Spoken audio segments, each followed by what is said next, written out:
බවයි. සියලු සමීක්ෂණ වාර්තාවලින් නැවත නැවතත් තහවුරු කරන ශ්‍රී ලංකාවේ අංක 1 ප්‍රවෘත්ති ප්‍රකාශය. පැත්තගියත් ඇත්ත කියන හිරු රාත්‍රී 9:55 ප්‍රධාන ප්‍රවෘත්ති ප්‍රකාශය සමගින් මම අනුරුද්ධ රත්නායක. මම මදුකා සමරපෝල්. මුලින්ම අවධානය ප්‍රධාන ප්‍රවෘත්ති සිරස්තල වෙත.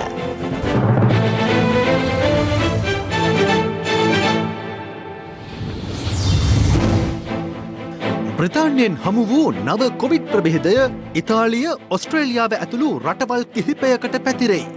ලොවපුරා රටවල් රැසකින් බ්‍රිතාන්‍යයට සංචාරක තහනමක්. රත්නපුරේ සහ අටුළුගම කොවිඩ් අවදානම ඉහළට.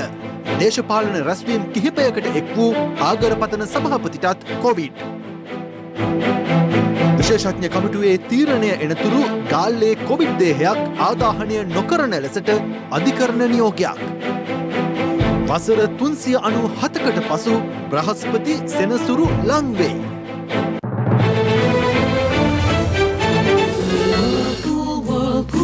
වර්ල්පූල් හඳුන්වා දෙන එන්ටලි ෆ්‍රෙෂ් මාතලියේ අලුත්ම ශීතකරණය ඔබ වෙතට. මිලියන ගණන් තෑගි සහ රන්මාල දිනා ගන්න. ආපිකෝ සුපර් සෙන්ටර්ස් එන්න. Own a home at Central Park Jaya this season. Save up to 1 million rupees. It's the season to celebrate. බ්‍රිතාන්‍යයෙන් හඳුනාගත් නව කොවිඩ් වෛරස ප්‍රභේදය මේ වන විට ඔස්ට්‍රේලියාව ඉතාලිය ඇතුළු රටවල් කිහිපයකටම ව්‍යාප්ත වී තිබෙනවා. එහි ප්‍රතිඵලයක් වශයෙන් ලොවපුරා රටවල් රැසක් බ්‍රිතාන්‍යයට ගුවන් ගමන් තහනමක් පැනවීමට පියවර ගත්තා. මේ අතර නව කොවිඩ් වෛරස ප්‍රභේදය සම්බන්ධයෙන් ශ්‍රී ලංකාවද දැඩි අවධානයෙන් පසුවන බවයි සෞඛ්‍ය සේවා අධ්‍යක්ෂ ජෙනරාල් වෛද්‍ය අසේල ගුණවර්ධන මහතා සඳහන් කළේ. දවසේ පුවත COVID-19 වෛරසයේ වඩාත් ආසාදිත සහ පාලනයෙන් තොර නව ප්‍රභේදයක් පිළිබඳව එංගලන්තයේ දකුණු දිග ප්‍රදේශයෙන් පළමුවරට වාර්තා වූයේ පසුගිය සැප්තැම්බර් මාසයේදී. ගෙවුණු කාලය තුල බ්‍රිතාන්‍යයෙන් නව ආසාදිතයන් වාර්තා වීම ඉහළ ගියේද එම පසුබිම තුලයි. සෞඛ්‍ය විශේෂඥයන් පෙන්වා දෙන්නේ නව වෛරස් ප්‍රභේදය බ්‍රිතාන්‍යයේ ජනගහනයෙන් 70%ක පමණ පිරිසකට ආසාදනය විය හැකි නමුත් එය මාරාන්තික නොවනු ඇති බවයි. The new variant is out of control and we need to bring it under control, and it's important for everybody to essentially act like they might have the virus. මෙම නව වෛරස් ප්‍රභේදය පළමු රැල්ලේ වෛරසයට වඩා ඉතා වේගවත්ව ප්‍රතිස්ථාපනය වන බවට සෞඛ්‍ය විශේෂඥයන් හඳුනාගෙන තිබෙනවා.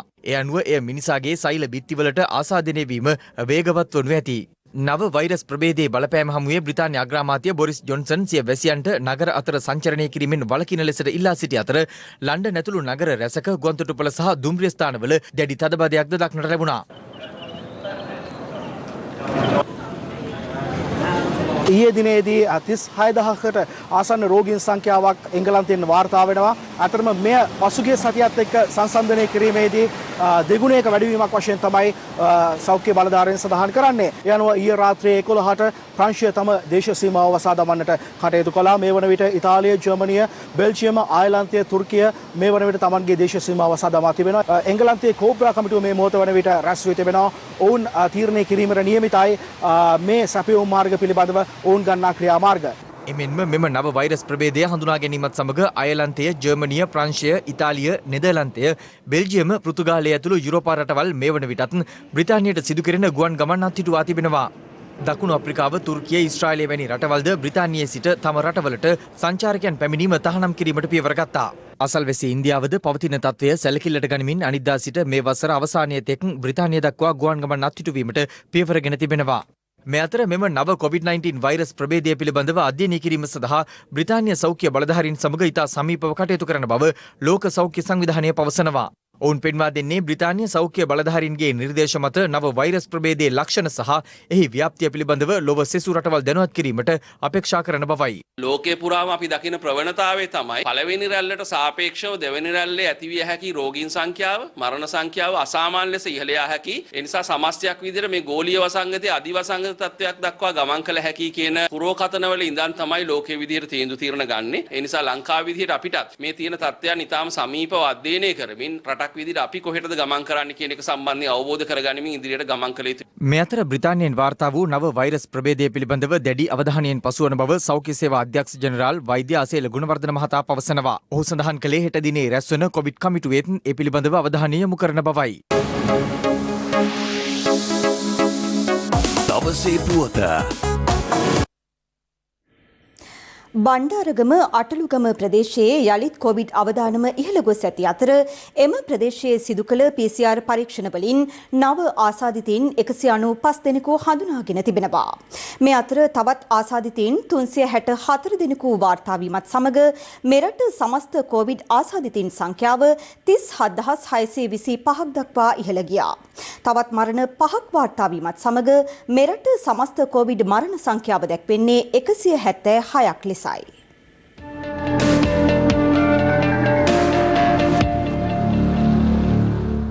මෙලෙස මේගේ පිරිස අතරට පනාගොඩ පදිංචිව සිටි 71 හැවිරිදි පුද්ගලයෙක්, කොළඹ 8 පදිංචිව සිටි 52 හැවිරිදි පුද්ගලයෙක්, කොළඹ 12 පදිංචිව සිටි 71 හැවිරිදි කාන්තාවක්, කොළඹ 2 පදිංචිව සිටි 44 හැවිරිදි පුද්ගලයෙක් සහ බණ්ඩාරගම පදිංචිව සිටි 49 හැවිරිදි පුද්ගලයෙකු ඇතුළත්. මේ අතර කොළඹ දිස්ත්‍රික්කයේ වැල්ලම්පිටිය පොලිස් වසමේ සාලමුල්ල ග්‍රාම නිලධාරී වසම, වැල්ලවත්ත පොලිස් වසමේ කෝකිලාපාර සහ ගම්පහ දිස්ත්‍රික්කයේ වත්තල පොලිස් වසමේ කෙරවලපිටිය ග්‍රාම නිලධාරී වසමේ නයිදුව ප්‍රදේශය, පෑලියගොඩ පොලිස් වසමේ ගංගබඩ ග්‍රාම නිලධාරී වසම, කිරිබත්ගොඩ පොලිස් වසමේ විලෝගොඩ උතුර ග්‍රාම නිලධාරී වසම අද අලුයම සිට හුදකලා බවින් නිදහස් කෙරුණා. නිරෝධායනයට යොමු කළොත් ඒ නිවසින් පිටතට යාමට හැකියාවක් නැහැ. එහෙම ගියොත් ඒ වරදක් වෙනවා. ඒ වගේම එම නිරෝධායන පරිශ්‍රයට පිටස්තර කෙනෙක් පැමිණියොත් එයත් වරදක් වෙනවා. ඒ නිවෙස් ආශ්‍රිතව නිල ඇඳුමින් වගේම සිවිල් ඇඳුමින් නිලධාරීනුත් අපි යොදවලා තියෙනවා. එවැනි කටයුතු සිදු වුණොත් නිරෝධායන ක්‍රියාවලියෙන් පස්සේ ඒ පුද්ගලයන්ට එරෙහිව ඉතා දැඩිව නීතිය ක්‍රියාත්මක කරනවා.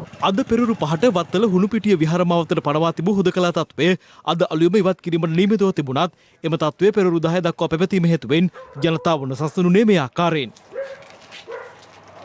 ඕගොල්ලන්ට ආදරෙත් නැහැ. ඉතින් අපිට ප්‍රශ්න වෙලා තියෙනවා. ඕගොල්ලෝ මීහරක් වගේ වැඩ කරනවා. බය හෙල්මට් එක දාගෙන යනවා කියන්නේ මාස්ක් එක දාගෙන තමන්ගේ ආරක්ෂාවට. හැමතැනම විස බීජ මේ වත්තේත් ලෙඩ්ඩු ඉන්න. මෙච්චර කල් නැති වත්තක.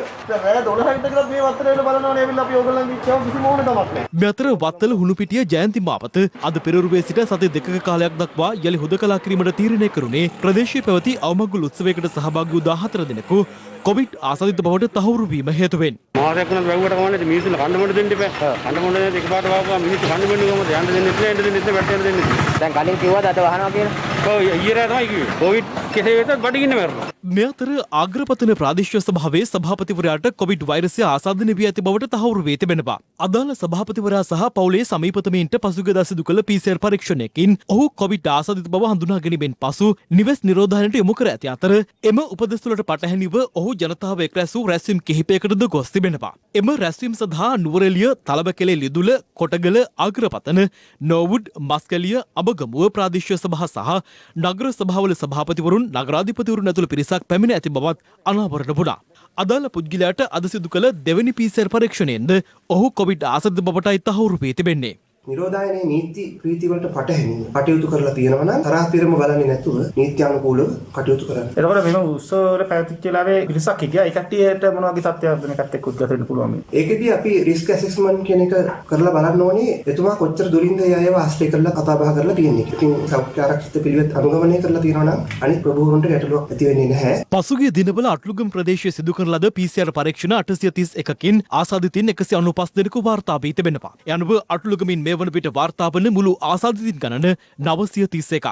මේ එම ප්‍රදේශයේ ඊයේ දිනේදීත් වාර්තා වූ සිදුවීමක්. ආසාදිතු ගෙනියන බස් දෙක උතන ගෙන අපි. එලා ගහන්න එපා කියලා ඉතින් දොරවල් වීදුරු වහගන්න කියලා කියලා දෙනවා. දැන් නතර ගහම මුළු ඔක්කොටම කියලා ගහන. ඒගොල්ලන්ට ඉතින් බෝ කරන්න ඕනේ. ඒ චේතනාව වෙන්නේ. රත්නපුර නගර සීමාව තුළ යලිත් කොවිඩ් ආසාදිතින් ඉහළ යාමේ ප්‍රවණතාවක් ඇති වී තිබෙන අතර ගෙවුණු දින දෙක තුළ පමණක් සිදු කළ PCR පරීක්ෂණ වලින් ආසාදිතින් 76 දෙනෙකු වාර්තා වී තිබෙනවා. මේ අතර කොළොන්නාව කනිජ තෙල් ලිතක සංස්ථාවේ කොවිඩ් පොකුරක් බිහිවීමේ අවධානයක් පවතින බවට ජාතික සේවක සංගමේ ලේකම් ආනන්ද පාලිත මහතා චෝදනා කරනවා. කොළොන්නාවේ ලංකාවේ ලොකුම තෙල් බෙදා හැරීම් මධ්‍යස්ථානයේ ඊයේ තමයි පරීක්ෂණ පටන් ගන්න යන්නේ. 14 දෙනෙකුට ඊයේ වෙන විට කොළොන්නාවේ කොවිඩ් කිසිදු පෞද්ගලික ඉන්ධන රථ බෙදා හැරීමේ කිසිම රියදුරෙක්සාරිය සහායකෙක්ව PCR කරලා නැහැ. කයින්ජ තෙල් තොග ගබඩා පර්යන්තේ සිදුවන්නේ කුමක්දයි මෙලෝ හසරක අවබෝධයක් නැති ආනන්ද පාලිත නැමැති විශ්‍රාමික සේවකයෙකු යොදාගෙන විපක්ෂය විසින් මාධ්‍ය හමුවක් පවත්වමින් පච මල්ලක් අතාරින අපි ඊයේ දැක්කා. කොරෝනා ආසාදිතයෙක් බවට හඳුනාගත්ත කිසිම රෝගියෙක් ආයතනය විසින් ගෙදර යවලා නැහැ. ඒ පුද්ගලයා කොරෝනා රෝගියෙක් බව හඳුනා ගන්න විටත් ඔහු හිටියේ ගෙදර.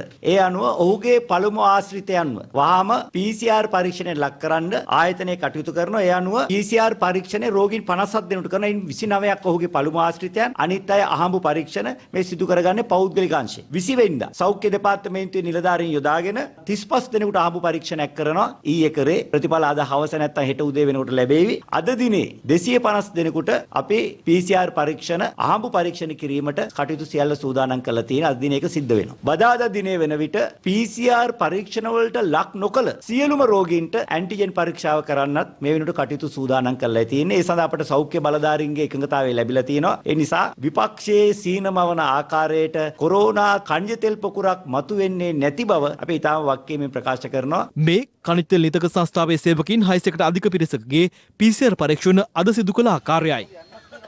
මේ අතර බස්නාහිර පළාතේ සහ උදකලා කර ඇති ස්ථාන හැර අනෙකුත් ප්‍රදේශවල සියලු පාසල්වල ප්‍රාථමික අංශය හා පෙර පාසල් 2021 ජනවාරි මාස 11 වෙනිදා ආරම්භ කරන බව අධ්‍යාපන අමාත්‍ය මහාචාර්ය ජී.එල්. පිරිස් මහතා පවසනවා. දිවයිනේ සියලු පාසල් සඳහා අනිද්දා සිට 3 වන පාසල් වාරයේ නිමාඩු ආරම්භ වීමටත් නියමිතයි. 1 සිට 5 ශ්‍රේණිය දක්වා තිබෙන අන්ති අපි තීරණය කරලා තිබෙනවා 2021 ජනවාරි 11 වන සඳුදා විවෘත කිරීම. බස්නාහිර පළාත හා උදකලා කරලා තිබෙන පොලිස් වසන්තුල පිහිටලා තිබෙන පාසල් ඇරෙන්න අනෙක් ප්‍රදේශවල පෙර පාසල් ජනවාරි 11 වන සඳුදා විවෘත කරන්නට අපි තීරණය කරලා තිබෙනවා. ඒ තීරණය ඒ විදිහට දිවා සොරකුන් මධ්‍යස්ථානවලට අදාළ වෙනවා. අපි තීරණය කරලා තිබෙනවා දින කිහිපයක් උපකාරක පන්ති ආරම්භ කිරීම කල් දැමීම. සෑම පාසලකට සෞඛ්‍ය ප්‍රවර්ධන නිලධාරියෙක් අපි පත් කරනවා. නේවාසිකාගාර සමාජ දුරස්ථභාවයට යටත්ව විවෘත කිරීමට අපි බලාපොරොත්තු වෙනවා. පවුලේ කවුරු හරි PCR පරීක්ෂණයකට ලක් වෙලා තිබෙනවා නම් ප්‍රතිඵල ලැබෙන තුරු දරුවා කරුණා කරලා පාසලට යවන්න එපා කියලා මම ඉතාමත් ඕනෑකමින් අපේ දෙමව්පියන්ගෙන් ඉල්ලා සිටිනවා.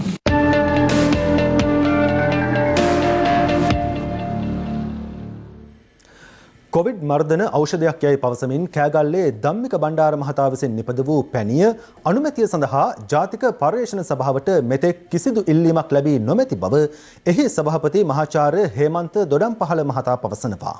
කෙසේ වෙතත් එම පැණිය ලබා ගැනීම සඳහා ඊයේත් විශාල පිරිසක් කෑගල්ල උඩුකුඹුර ප්‍රදේශයට පැමිණි අවස්ථාවේ ධම්මික බණ්ඩාර මහතා පැවසුවේ ගම් මට්ටමින් අදාළ පැණිය ලබා දීමට කටයුතු කරන බවයි.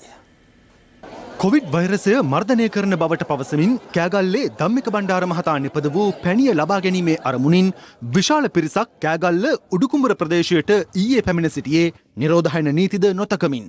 කෙසේ වෙතත් එහිදී ධම්මික බණ්ඩාර මහතා පැවසුවේ අදාළ පැණිය ලබා දීමට අවසර නැතත් ගම් මට්ටමින් එය ලබා දෙන බවයි.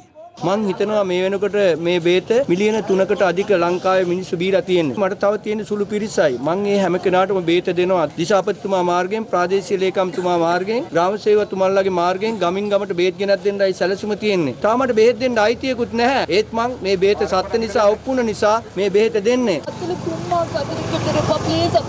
ගෙන්නන්න එපා අපිට කාලී. කාලේ සත්‍ය කතරක යන්න පොඩ එයාට කාලිමණී ඇවිල්ලා හීනේ යම කියලා මේ වගේ බෙනියක් අදලා මිනිසුන්ට ජෝ කරන්න පුළුවන් කියලා කියනවනම් මුළු ලෝකෙම මේ විදිය ලඩක් එයි කියලා අයි මෙයාට කලින් කියන්න බැරි උනේ. එතකොට මේක මහා අම්මාන්ට බොරුවක් වෙනවා. එයාට මෙතෙන්ට ඇවිල්ලා ඒක ඔප්පු කරන්න පුළුවන් මෙන්න මේ විදිය කාලිමණී කියනවනම්. එයාට අපි බෙනී විකුණන්න එපා කියලා අපි කියන්නේ නැහැ. නමුත් එයාගේ ව්‍යාපාරයට කාලිමණී පාවිච්චි කරන්න එපා කියන එක තමයි අපි කියන්නේ. මේ අතර කොවිඩ් පැණිය ලබා ගැනීමට පැමිණෙන ජනතාව හේතුවෙන් කෑගල්ල ප්‍රදේශයට අවදානමක්ද මතුව තිබෙනවා.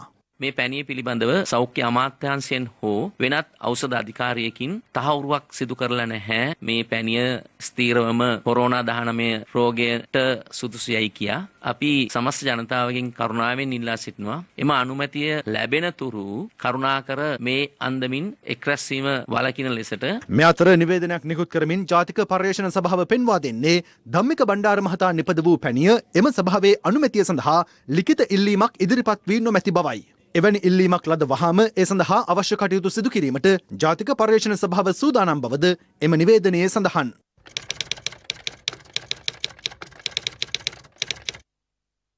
ආයුර්වේද බෙහෙතක් නම් එයා ආයුර්වේද බල මණ්ඩලය හරහා අපේ පරීක්ෂණ සභාවට අයදුම්පතක් යොමු කරන්න ඕනේ. නිශ්චයාකාරව ලියන ලද. අපි කියනවා විද්‍යාත්මක පරීක්ෂණයක තියෙන්න ඕනේ ගුණාංග කියනවා. ඒ ලියන ක්‍රමවේදයන් තියෙනවා. ආචාර ධර්ම කියලා දෙයක් තියෙනවා. ඒ සියල්ලටම යටත් අපිට ලැබුණොත් අයදුම්පතක් අපි ඒක සලකලා බලනවා. කවුන්සිලේ තීරණය සහ වෙනත් විද්වතුන් ඒක හදාarලා බලලා මේක සුදුසු නම් අපි පරීක්ෂකයාට මුදල් ආධාර දෙනවා. ඒ පරීක්ෂණය කරන්නේ. මේ අවස්ථාවේදී අපිට එවැනි අයදුම්පත් කීපයක් අතරින් අපි ඉතාමත්ම හොඳටම නිර්දේශිත පරීක්ෂණ දෙකකට අපි අනුමැතිය ලබා දුන්නා.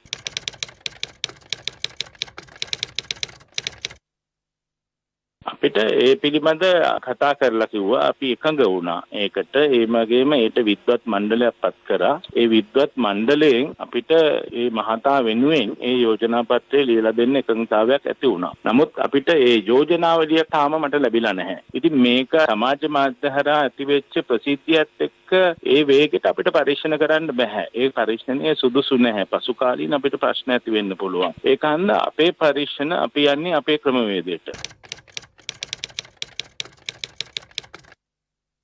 කවුරු කොහොම කිව්වත් විද්වත් මණ්ඩලයකින් අනුමත කරනකම් පොඩ්ඩක් මොහොතක් කොහොම ඉඳලා මේකෙන් ආරක්ෂා වෙන්න අර අනුමැතිය එනකම් අපිට මොනවා හරි දෙයක් අනුමත කරන්න ඕන නම් ආයුර්වේද දෙපාර්තමේන්තුවේ සූත්‍ර කමිටුවට දාලා වෛද්‍යවරු 5 දෙනෙක්ගෙන් ලියුම් ඕන මේක පාවිච්චි කරා මේකට සුව වුණා කියලා. කොවිඩ් ආසාදනය වීමෙන් මියගිය මුස්ලිම් ජාතිකයෙකුගේ මෘතදේහයක් ආදාහනය නොකර රජය විසින් පත්කර ඇති විශේෂඥ කමිටුවේ තීරණය ලැබෙන තෙක් කරාපිටිය රෝහලේ මෘත ශරීරාගාරයේ තැන්පත් කරන ලෙස ගාල්ල අතිරේක මහේස්ත්‍රාත් පවිත්‍රා සංජීවනී පතිරණ මහත්මිය අද නියෝග කළා. ඒ මියගිය පුද්ගලයාගේ ඥාතීන් විසින් සිදු කර තිබූ ඉල්ලීමක් සලකා බලමින්. ගාල්ල දේද්දුගඩ ප්‍රදේශයේ පදිංචි 84 හැවිරිදි මුස්ලිම් ජාතිකයෙකු කොවිඩ් ආසාදිතව මියගිය පසු එම සිරුර ආදාහනය කරන ලෙස අධිකරණ වෛද්‍යවරයා නියෝග කළ බවයි පොලිසිය අධිකරණයට දැනුම් දුන්නේ. එහිදී මියගිය පුද්ගලයාගේ පුත්‍රයෙකු ඊට විරුද්ධත්වය පළ කර සිරුර බහරගෙන නොමැති අතර පසුව තවත් පුත්‍රයෙකු සිරුර කරාපිටිය රෝහලේ මෘත ශරීරාගාරයේ ශීතකරණයේ තැන්පත් කරන ලෙස ඉල්ලා තිබෙනවා. නමුත් එය අවදානම් තත්වයක් විය හැකි බැවින් මළසිරුර සම්බන්ධයෙන් සුදුසු නියෝගයක් නිකුත් කරන ලෙසයි පොලිසිය අධිකරණයෙන් ඉල්ලා සිටියේ. මෙහිදී මියගිය පුද්ගලයාගේ ඥාතීන් වෙනුවෙන් පෙනී සිටි නීතිඥවරුන් කියා සිටියේ මෙය අර්බුදකාරී තත්වයක් බැවින් කොවිඩ් ආසාදනය වීමෙන් මිය යන මුස්ලිම් පුද්ගලයන්ගේ දේහයන් සම්බන්ධයෙන් ගත යුතු ක්‍රියාමාර්ග පිළිබඳ තීරණය කිරීම සඳහා පත්කර ඇති කමිටුවේ වාර්තාව ලැබෙන තෙක් සිරුර කරාපිටිය රෝහලේ අධිශීතකරණයක තැන්පත් කර තබන ලෙසයි කරුණු සලකා බැලූ අතිරේක මහේස්ත්‍රාත්වරිය පොලිසියට නියෝග කළේ ඒ පිළිබඳව සෞඛ්‍ය සේවා අධ්‍යක්ෂ ජෙනරාල්වරයාගේ උපදෙස් අනුව කටයුතු කරන ලෙසයි. කෙසේ වෙතත් සෞඛ්‍ය සේවා අධ්‍යක්ෂ ජෙනරාල්වරයා මීට පෙර සඳහන් කර තිබුණේ විද්වත් කමිටුවේ අවසන් තීරණය ලැබෙන තෙක් කොවිඩ් මරණ ආදාහනය අනිවාර්ය කරමින් නිකුත් කර ඇති ගැසට් නිවේදනය බලාත්මක බවයි. මේ අතර සෞඛ්‍ය ප්‍රවර්ධන කාර්යාංශයේ අද කැඳවා තිබූ ප්‍රවෘත්ති සාකච්ඡාවේදීද කොවිඩ් මරණ ආදාහනය සම්බන්ධයෙන් අදහස් පළ වුණා. මුස්ලිම් ජනතාවගේ දේහයන් භූමි දානය කළ යුතුයි කියන මතය අපි ඉන්නවා. අපි බලාපොරොත්තු වෙනවා තාමත්ම සෞඛ්‍ය විද්‍යාත්මක පදනමකින් යහපත් වූ ප්‍රතිචාරයක් අපට ලැබෙයි කියලා. විශේෂයෙන්ම මේ රටේ ඉන්න වෛරස් විද්‍යාව හා නොයෙකුත් මේ සම්බන්ධ ශ්‍රේෂ්ඨයේ ප්‍රවීණයන්ගේ යම් නිගමනයක් આવොත් ඒක පිළිගන්න මුස්ලිම් සමාජය ලැහැස්තියි. COVID-19 වෛරසය ආසාදනය වූ බවට සැකසහිතව මිය යන මුස්ලිම් ජාතිකයින්ගේ මළසිරුරු ආදාහනය කිරීම සම්බන්ධයෙන් PCR පරීක්ෂණ සිදු කර අවසන් තීරණයක් ලැබෙනතුරු එම මෘතදේහයන් සුරක්ෂිත කිරීම සඳහා ශීත ගබඩා පහසුකම් සහිත කන්ටේනර් 5ක් රජයේ ඉල්ලීම අනුව මුස්ලිම් ජාතිකයෙකු පෞද්ගලික පරිත්‍යාගයක් ලෙස ලබා දී තිබෙනවා. එම ශීත කන්ටේනර් තුළ මෘත ශරීර 7ක් මේ වන විට තැන්පත් කර තිබෙනවා. අග්‍රාමාත්‍ය මහින්ද රාජපක්ෂ මහතා අද අටමස්ථානාධිපති ආචාර්ය පූජ්‍ය පල්ලේගම සිරිනිවාස හිමියන් බැහැදුටුවා. එහිදී COVID-19 වසංගතය හමුවේ ජන ජීවිතය නගා සිටුවීමට රජය ගෙන ඇති පියවර සම්බන්ධයෙන්ද අග්‍රාමාත්‍යවරයා මහනා හිමියන් දැනුවත් කළා. අග්‍රාමාත්‍ය මහින්ද රාජපක්ෂ මහතා අටමස්ථානාධිපති අතිපූජ්‍ය ආචාර්ය පල්ලේගම සිරිනිවාස හිමියන්ගේ සුව දුක් විමසීමට පැමිණි අද පෙරවරුවේ වත්මන් කොවිඩ් තත්ත්වය පිළිබඳව එහිදී අග්‍රාමාත්‍යවරයා විසින් අතිපූජ්‍ය ආචාර්ය පල්ලේගම සිරිනිවාස හිමියන්ව දැනුවත් කර තිබෙනවා. පසුව අග්‍රාමාත්‍යවරයා විසින් චේතවන චෛත්‍ය වටා ඉදිකිරුණු අභ්‍යන්තර මාර්ග පද්ධතිය විවෘත කළා.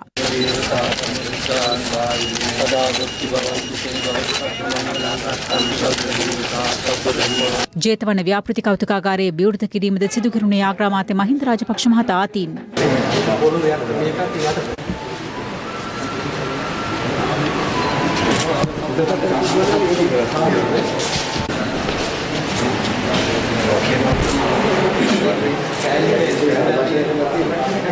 බෞද්ධ කටයුතු දෙපාර්තමේන්තුවේ මූල්‍ය ප්‍රතිපාදන මත ඉදිකරන ලද අනුරාධපුර ආරිප්පු මාර්ගයේ ස්ථාපිත අභිනව සංගමිත්තා සිල්මාතා පුහුණු අභ්‍යාස ආයතනයේද අග්‍රාමාත්‍යවරයාගේ ප්‍රධානත්වයෙන් සසුනට පූජා කෙරුණා. කොවිඩ් ආසාදිතව මිය යන ඉස්ලාම් බැතිමතුන්ගේ දේහයන් ආදාහනය කිරීමේ රජයේ තීරණය ප්‍රතික්ෂේප කරන බව විපක්ෂ නායක සජිත් ප්‍රේමදාස මහතා පවසනවා. ගුරුතලාව ප්‍රදේශයේදී ඉස්ලාම් බැතිමතුන් පිරිසක් අමතමින් ඔහු මේ බව සඳහන් කළා. විපක්ෂ නායක සජිත් ප්‍රේමදාස මහතා ඉස්ලාම් බැතිමතුන් හමු වුණේ ගුරුතලාව මහතැන්න ජුම්මා දේවස්ථානයේදී. පැහැදිලිවම කියනවා ආස්කු ප්‍රහාරයට සම්බන්ධ වුණු ගැරවුණු සියලු දෙනා නීතිය හමුට ගෙන ඇවිල්ලා ත්‍රස්ත ක්‍රියාවකට හවුල් වුණා නම් අනිවාර්යයෙන්ම මරණීය දඬුවම ලබා දිය යුතුමයි. ඉස්ලාමීය ජන ප්‍රජාව කොවිඩ් ආසාදනයත් සමග සුපුරුදු වත්පිළිවෙල උල්ලංඝනය වීමේ රටාවක් අද අපේ රටේ නිර්මාණය වෙලා තියෙනවා. ආදාහන කටයුතු භූමි දාහනය කටයුතු කියන මාතෘකාව තුළ අපේ රටේ ඉස්ලාමීය ජාතිකින් අන්ත අසරණ භාවයට පත් වෙලා සිටිනවා. ලෝක සෞඛ්‍ය සංවිධානය බොහොම පැහැදිලිව ප්‍රකාශ කරලා තිබෙනවා භූමි දාහනය පිළිබඳව සෞඛ්‍ය ගැටලුවක් නැtei කියන කාරණා. මේ රටේ රජයත් හැම වෙලාවෙම ප්‍රකාශය කරන දේ තමයි ලෝක සෞඛ්‍ය සංවිධානයේ ගයිඩ්ලයින් ප්‍රතිපත්ති අනුගමනය කරනවා. අනිත් හැමෝටම ලෝක සෞඛ්‍ය සංවිධානයේ ගයිඩ්ලයින්ස් අනුගමනය කරනවා. හැබැයි ආදාහන භූමි දාන ප්‍රශ්නේ රජය අමුතුම මාදිලේ විශේෂඥ දැනුමක් ලබාගෙන ඒ අය කියනවා පුච්චන්නම ඕනේ. මම පැහැදිලිව කියන්න කැමති සමගි ජන බලවේගයේ අපි සියලු දෙනා ඒ පහත් තීන්දුව තරේ ප්‍රතික්ෂේප කරනවා කියන වතු කම්කරුවන්ගේ දෛනික වැටුප රුපියල් 10 දක්වා ඉහළ දැමීම සම්බන්ධයෙන් වතු හාම්පුතුන් සහ වතු වෘත්තීය සමිතිවලට එකඟතාවයට පැමිණීමට නොහැකි වුවහොත් වෙනත් විකල්ප ක්‍රියාමාර්ග වෙත යොමු වන්නට සිදුවන බව කම්කරු අමාත්‍ය නිමල් සිරිපාලද සිල්වා මහතා පවසනවා. ඔහු මේ බව සඳහන් කළේ වතු සමාගම් නියෝජිතයින් වෘත්තීය සමිති සහ දේශපාලන නියෝජිතයින් අතර පැවති විශේෂ සාකච්ඡාවකදී. කෙසේ වෙතත් මෙම සාකච්ඡාව උණුසුම් මුහුණුවරක් ගත්තා. First think about the people who are in the state and who want to come and work.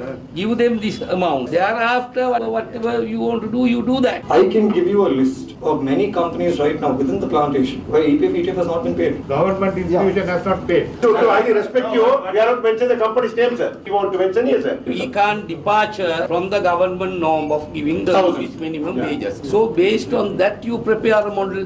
And we have given it. You have not given on the base of 1,000 rupees. No, there is a shortage of 80 rupees here. So put that also there. Prepare a model and give us. I can give that message to the company that you are willing to increase the norm by 2 kilos. Okay, people once they started, sir, Prakash, they like to plug maximum, sir.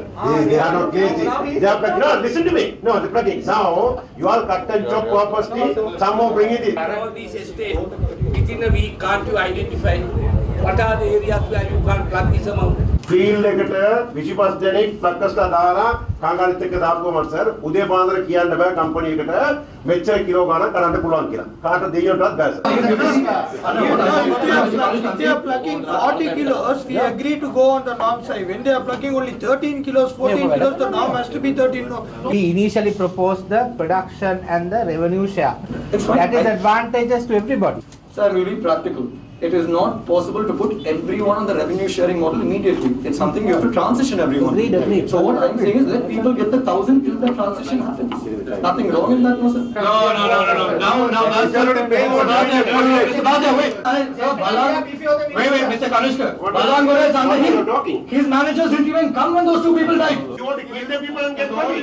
හැකිදාක් දුරට සාමූහික ගිවිසුමකට ඇතුළත් වීම සඳහා දෙපක්ෂයේ එකඟතාවයක් නැති වුණොත් වෙනත් විකල්ප ක්‍රියාමාර්ගයන් පිළිබඳව සොයා බැලීමට අපට සිදු වෙනවා. රියල් 10ක් මේ එකඟතාවයක් තියෙනවද කියන්නේ දැන් රජය පොරොන්දු වුණා කම්කරුවන්ගේ මේ 10 දෙන බවට. නෑ රජයට දෙන්න බෑනේ. රජය යම් ආකාරයකින් වතු සමාගම් වලට නියම කරන්න ඕනි මේ මුදල ගෙවන්නට කියලා. වැටුපට අමතරව තවත් නිර්ණායක දෙගොල්ලන් අතර එකඟ වෙලා තිබුණා ග්‍රැටියුටි පිළිබඳ ප්‍රශ්නය තියෙනවා. මේ හා බැඳුණු ප්‍රශ්න ගණනාවක් තියෙනවා. අම්බුත්තලාගේ සාධනීය පැත්තක් තියෙනවද රජයේ යෝජනාවට? ඔව් වෙනදාට වඩා සාධනීය පැත්තක් තියෙනවා. සම්පූර්ණයෙන්ම මේ වැටුම ගෙවීම පිළිබඳව ඔවුන් යම් යම් කොන්දේසි ඉදිරිපත් කරලා තියෙනවා. සමහර කොන්දේසි වලට වෘත්තීය සමිතිය එකඟ නැහැ. ඒ ප්‍රශ්නේ තව දුරටත් විසඳිය යුතු තිබෙනවා. එකඟතාවයට ආවද? කතා දෙකක් නෑ මූලික පඩි 1000. පැහැදිලිම අධිකාරි ජනාධිපතිතුමා කියලා තියෙනවා. ඒ වගේම ගරු අග්‍රාමාත්‍යතුමා බජට් එකෙත් කියලා තියෙනවා. අපේ කම්කරු ඇමතුමාට ස්තුතිවන්ත වෙනවා. ඒතුමාත් ඒ මතේ ඉන්නවා. වෘත්තීය සමිතිය අපිත් ඒ මතේ ඉන්නවා. The wage discussion today was very productive and very positive because we feel, as opposed to the previous discussions, now we've come to a more positive outcome. And we definitely believe that we'll come to the intended 1,000 rupee wage. By the 31st, the companies have to come out with a formulation on how they're going to give the 1,000. What the decisions after day? You'll know 1st of January. Signal Strong Teeth මයික්‍රෝකැල්සියම් සහ ප්‍රෝෆ්ලෝරයිඩ් සංයෝගය දත් ශක්තිමත් කරයි. ගෙදර ඉඳන් එකක්වත් ආවේ නෑ. අපේ ඍජු විජේද ආයෝජනත් මාර්තු මාසෙන් පස්සේ සම්පූර්ණයෙන් වගේ නතර වුණා. නමුත් සාන් භාගයේදී අපිට පුළුවන් වුණා විශාල ආයෝජන කීපයකට හම්බන්තොට රබර් කර්මාන්ත ශාලාවකට මිලියන 300කුත් ඒ වගේම වරාය නගරයට තවත් විශාල ආයෝජනයකුත් ලබා ගන්න. මාර්තු මාසයේ ඇමරිකන් ඩොලර් 200 ගානකට බැස්සත් අපිට සැප්තැම්බර් මාසයේ වෙනකොට පුළුවන් වුණා බිලියනය දක්වා වැඩි කරගන්න. ඒක ගිය වර්ෂයටත් වැඩිය සමහර මාසවල වැඩි. පසුගිය ආණ්ඩු කීපය තුල ගත්ත ණය ප්‍රමාණය රටකට උහුලන්න බැරි තරමකට ඉහළ තත්යකට ඇවිල්ලා වර්තමාන රජය දැඩි තීන්දුවක් අරගෙන යම් යම් සීමාවන් පනවලා අපි මේ අත්යෙන් උඩ අපි හරියට මැද කේන්ද්‍රස්ථානයක ඉන්නේ. ලබන වර්ෂය තමයි අපේ වෙනසීම හෝ සැනසීම තියෙන්නේ. අපි ඉල්ලීමක් කරනවා මේ සියලු දෙනාම වගකීමකින් මේ COVID-19න් බේරෙන්න අවශ්‍යයි. අපිට පුළුවන් නම් ජනවාරි 1 වෙනිදායින් පස්සේ මේ බස්නාහිර පළාතේ කිසිම COVID-19 ආසාදිතයෙන් තොර පළාතක් කරගන්න මම හිතන්නේ අපේ ඉලක්ක වලට යන්න වඩා පහසු වෙනවා. Signal Strong Teeth මයික්‍රෝකැල්සියම් සහ ප්‍රෝෆ්ලෝරයිඩ් සංයෝගය දත් ශක්තිමත් කරයි. ගෙදර ඉඳන් ඔෆිස් වැඩ කරන්න වාසිදායකතම anytime data package දැන් Dialog Home Broadband වෙතින්. People's Credit Card වලට ඇදහිය නොහැකි වාසි රැසක් 160ක් දක්වා සෑරටම වට්ටම්. සයිකල් හඳුන්කෝරු මේ බලාපොරොත්තුවේ ස්වදයි. ඔහොම බේබි ඇවකාඩෝ සබන්. වසර 80ක ස්වදේශී විශ්වාසය. රට පුරා හැමෝටම සේවාව සපයන එකම හිතවතා කාගිල්ස් ෆුඩ් සිටි. නිවෙස පුරා ගලන මේ සතුට සුරක්ෂිත කරන්නේ එස්ලෝන් ඉන්සයිට්. 125ක් දක්වා වට්ටම් සමගින් ටික ටික ගෙවන්න. මාසික රුපියල් 2000 සිට ඉහළට. නැකෝ සුපර් ප්ලාස්ටර් අපරාරු වේදනෙන් 80ක් ඉතිරි කරයි. මේ සොඳුරු නත්තලේ තෑගි ගන්න.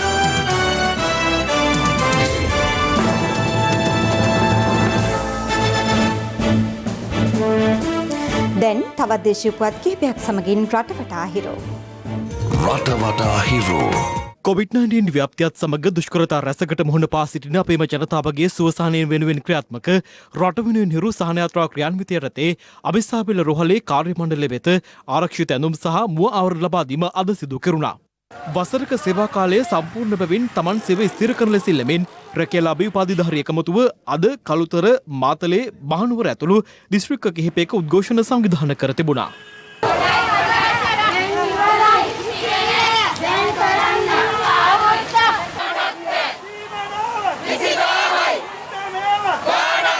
රැකියා ලක්ෂ්‍ය සඳහා මැදිහත් වෙන වේගයෙන්ම ඊට වඩා දෙගුණයක් වේගෙන් මේ ප්‍රශ්නය සඳහා මැදිහත් විය යුතුයි. මොකද මේක අවුරුද්දයි මාස 4ක් පරණයි. වහාම ප්‍රමුඛතාවයෙන් සලකලා මැදිහත් වෙන්න කියන එක අපි ආණ්ඩුවෙන් ඉල්ලා සිටිනවා. වසර 397කට පසු බ්‍රහස්පති සහ සෙනසුරු ග්‍රහයන් ඉතා ආසන්නව පිහිටන විරල අවස්ථාවක් අද ශ්‍රී ලංකා වාසීන්ට දැක ගැනීමට හැකි වුණා. ශ්‍රී ලංකා ගුවන්විදුලි සංස්ථාවේ මුස්ලිම් සේවය මගින් අන්තවාදී වහබ්වාදී අදහස් සමාජගත කරන බවට පූජ්‍ය ගලගොඩත්තේ ඥානසාර හිමියන් විසින් අද ප්‍රවෘත්ති දෙපාර්තමේන්තුවට පැමිණිල්ලක් ඉදිරිපත් කළා. පිළියන්දල ජාලියගොඩ ප්‍රදේශයේදී යතුරුපැදයක් මාර්ගය වෙන් කිරීමට යොදා තිබෙන තීරුවේ ඇති මල්පෝච්චිය ගැටීමෙන් එහි ගමන්ගත් අවුරුදු 4ක දරුවෙකු සහ ඔහුගේ පියා ජීවිතක්ෂයට පත් වූ අතර මව තුවාල ලබා රෝහල්ගත කර තිබෙනවා. සමගින් අදට